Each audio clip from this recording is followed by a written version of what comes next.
Through all the things I've gone through in my life, I had a lot of downs. How did I keep the faith? It was a couple of reasons.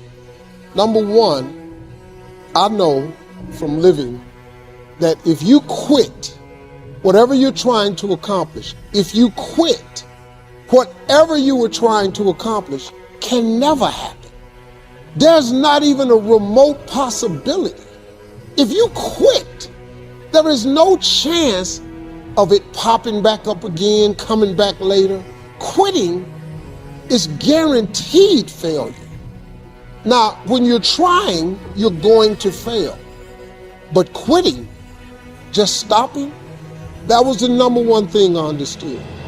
And then number two, you have to make sure that your dreams, your aspirations and goals are so big that not accomplishing them is not an option.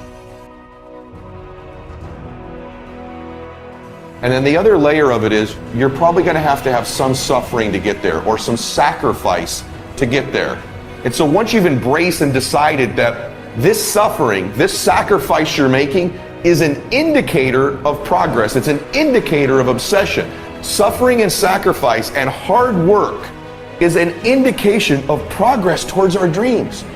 The lack of sacrifice, the lack of suffering in our lives, its removal, its non-existence also equates to a non-existence of a great life, a non-existence of a dream happening, a big one anyway.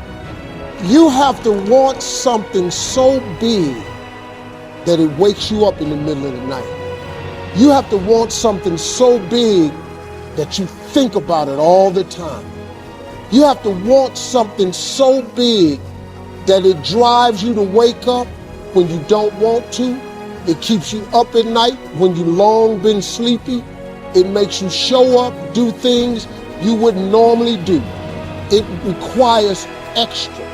If you want to be extraordinary and not ordinary, if you want to be ordinary, live your life.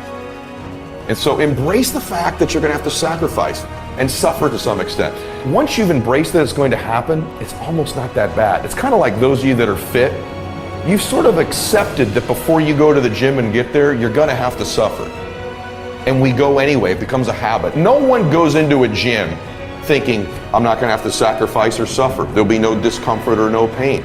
Yet in life, outside of that one area, most of us are worried about suffering. We're afraid of it. When we're suffering and sacrificing, we wonder whether it's worth it. We wonder whether we're supposed to. We wonder whether sacrifice or setbacks or suffering is a sign it's not our real dream, don't we? See, at the gym, you'd never think, oh, I'm going through some pain and discomfort. This must be a sign I shouldn't be at the gym. You'd never think that. So while it's happening, there's no part of you that says this isn't right.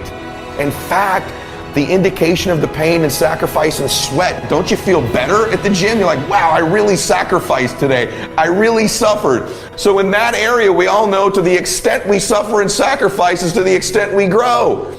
And your body is a metaphor for the rest of your life. But the rest of our life, every time we sweat, every time we sacrifice, every time we suffer, we don't do what we do at the gym. We start saying, well, wait a minute. Maybe I'm not supposed to be doing this. Maybe I'm not cut out. Maybe it's not my destiny. Maybe I just can't do it. It's the most unbelievable, ridiculous conclusion we draw, but it's what everybody does, which is another form of distraction, is doubt.